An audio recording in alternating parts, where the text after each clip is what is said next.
మనల్ని భరించేది భూదేవి, పంచభూతాత్మకమైనది భూదేవి. ఆమె రుణాన్ని ఎన్ని జన్మలెత్తినా తీర్చుకోలేం. భూదేవి కథను భక్తి శ్రద్ధలతో వినాలి. పూర్వం ఒక ముసలి అవ్వ తన 4 కొడుకులు కోడళ్లతో నివసిస్తూ ఉండేది. ఇక ఆ అవ్వకు దానగుణం ఎక్కువ. అలా దానాలు చేసి చేసి చివరకు తాను చాలా పేదరాలయ్యింది. అయినప్పటికీ తన ఇంటి ముందుకు ఎవరు వచ్చినా ఏమీ లేదని పంపించేది కాదు. తనకు ఉన్న దానిలోనే ఎంతో కొంత దానం చేసేది. ఇది పెద్ద కోడలికి తప్ప మిగిలిన కోడలకు నచ్చేది కాదు. అవ్వ పెద్ద కోడలికి అత్తగారంటే చాలా ఇష్టం. పెద్ద కోడలు అవ్వ ఏమి దానం చేసినా ఒక్క మాట కూడా అనేది కాదు. చాలా మంది. ఇక అవ్వ విషయానికి వస్తే అవ్వ కూడా చాలా మంచిది.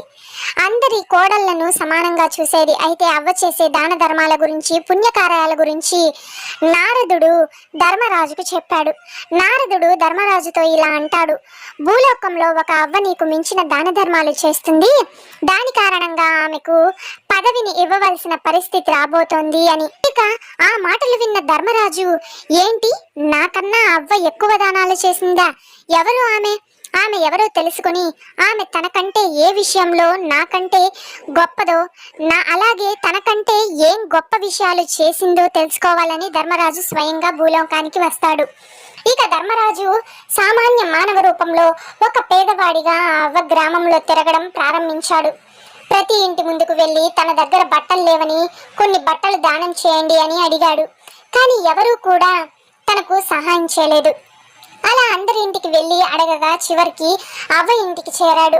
కానీ పేదవాడి రూపంలో ఉన్న ధర్మరాజు అవ్వ ఇంటికి చేరేసరికి చాలా చీకటి పడింది. అవ్వ, తన కొడుకు, కోడళ్ళు అందరూ కూడా నిద్రపోతున్నారు. ఇక ఆ పేదవాడు అవ్వ ఇంటి ముందు నిలబడి ఇలా అంటాడు: అమ్మ, బయటికి రండి, చాలా చల్లగా ఉంది. బయట కప్పుకోవడానికి వస్త్రం ఏదైనా ఉంటే దానం చేయండి అంటాడు. ఆ మాటలు విన్న అవ్వ కోడలు పిలిచి, బయట ఎవరో పిలుస్తున్నట్లున్నారు, ఒకసారి బయట ఎవరైనా ఉన్నారేమో చూసి రండి అని అంటుంది. దానికి చిన్న కోడలు ఇలా అయితే అంటుంది: అయితే సమయం అయింది, ఇంత అర్ధరాత్రి వేళ ఎవరైనా వస్తారా? మీకంటే ఎలాగో నిద్ర రాదు కాబట్టి మీరే స్వయంగా వెళ్ళి బయట ఎవరున్నారో చూడండి. ఎందుకని మా నిద్రని చెడగొడుతూ ఉన్నారు అంది. ఆ మాటలు విని అవ్వ బయటకు వెళ్ళిపోయింది. ఇంతలో పెద్ద కోడలు వచ్చి, ఆగండత్తయ్య, నేనెళ్ళి చూస్తాను అంటుంది. మిగతా కోడలు గదిలోకి వెళ్ళిపోతారు. పెద్ద కోడలు బయటికి వెళ్ళి చూస్తుంది. అక్కడ పేదవాడి రూపంలో ఉన్న ధర్మరాజుని ఇలా అంటుంది: ఎవరండి మీరు, ఇంత రాత్రి వేళ ఎక్కడ ఏం చేస్తున్నారు అని. ఇక మీకు ఏ సహాయం కావాలి అని అంటుంది.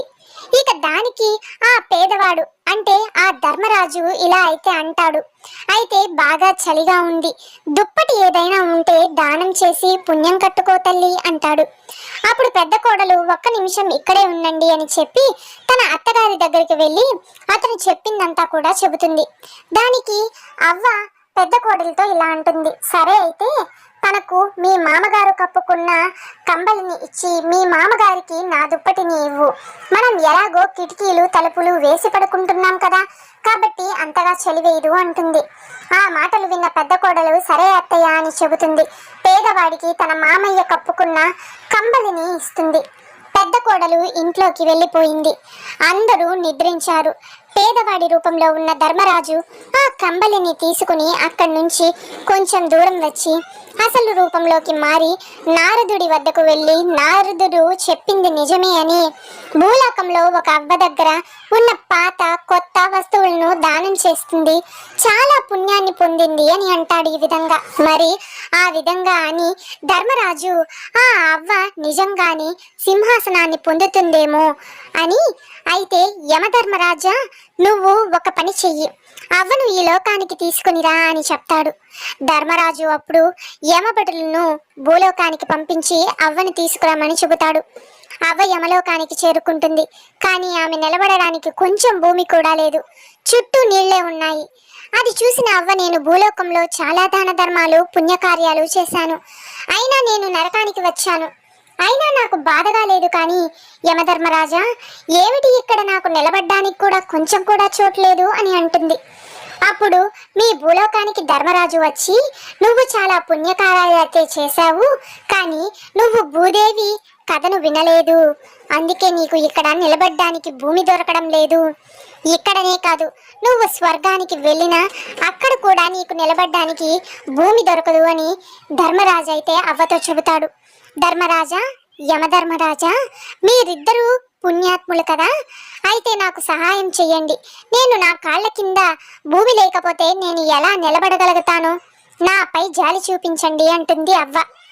అవ్వ మాటలకు ఆమె చేసిన దాన ధర్మాలను గుర్తుంచుకుని యమధర్మరాజు ఇలా అంటాడు, మీరు బాధపడకండి, మీకు నేను 7 రోజులు గడువు ఇస్తున్నాను. మీరు భూమి మీదకు వెళ్ళిన తర్వాత 6 రోజులు భూదేవి కథను వినాలి, 7వ రోజు తిరిగి ఇక్కడికి రావాలి అని చెప్పి అవ్వను భూమిపైకి పంపిస్తాడు. చివరికి ఒక షరతు పెడతాడు.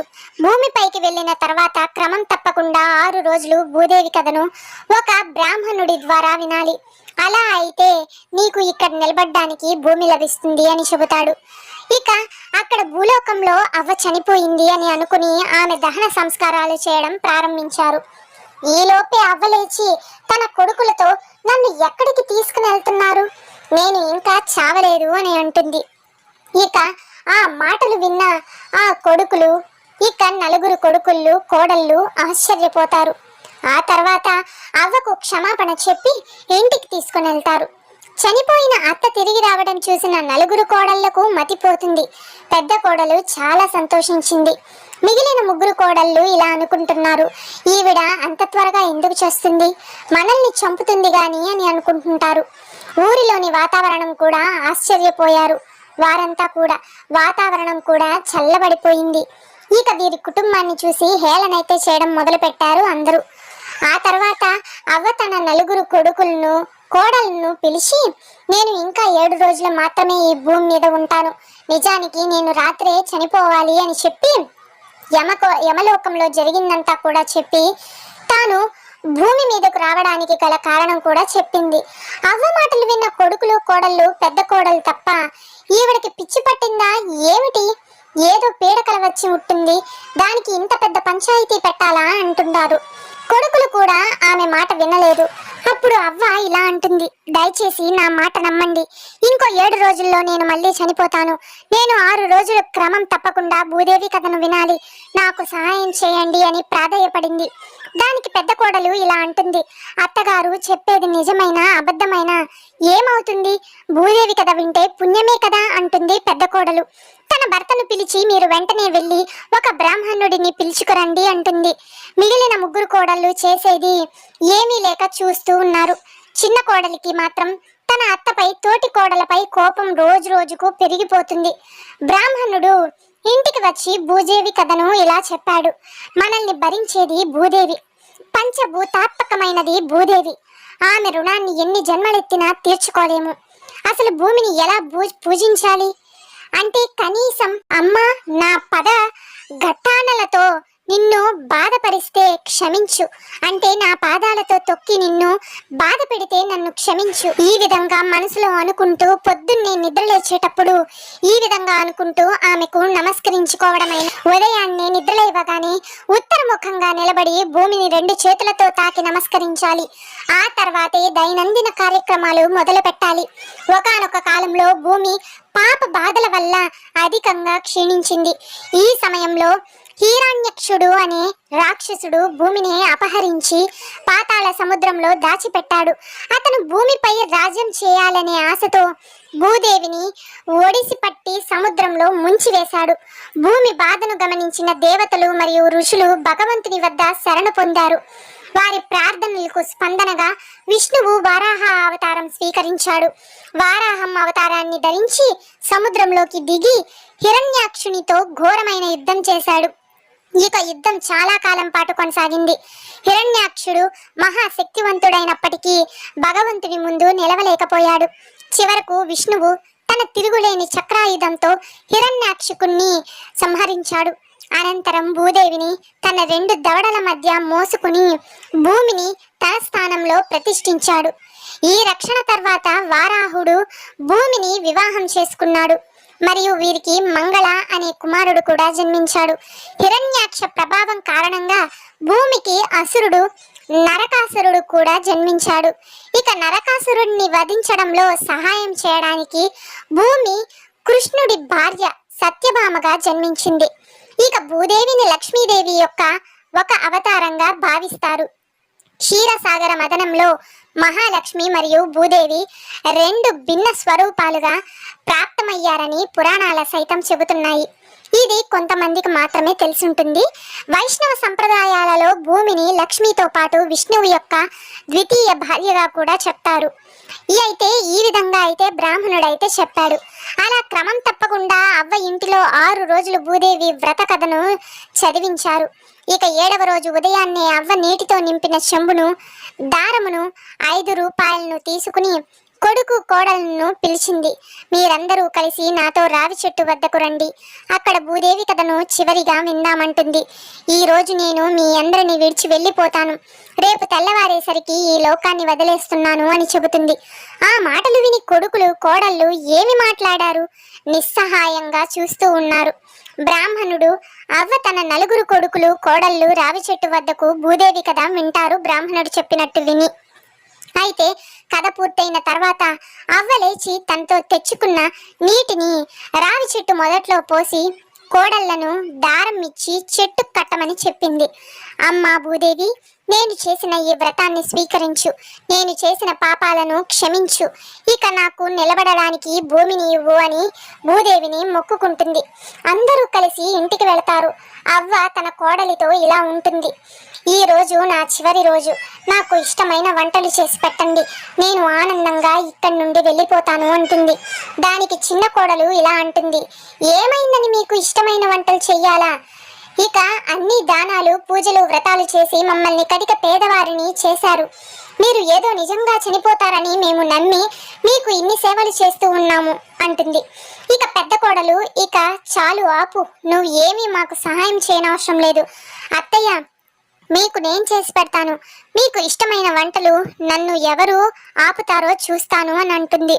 ఇక పెద్ద కోడలు ఒకసారి ఇంటికి వెళ్ళి ఒక్కో పదార్థం తెచ్చి వంట చేస్తుంది. అందరినీ పిలిచి భోజనం చెయ్యమంటుంది.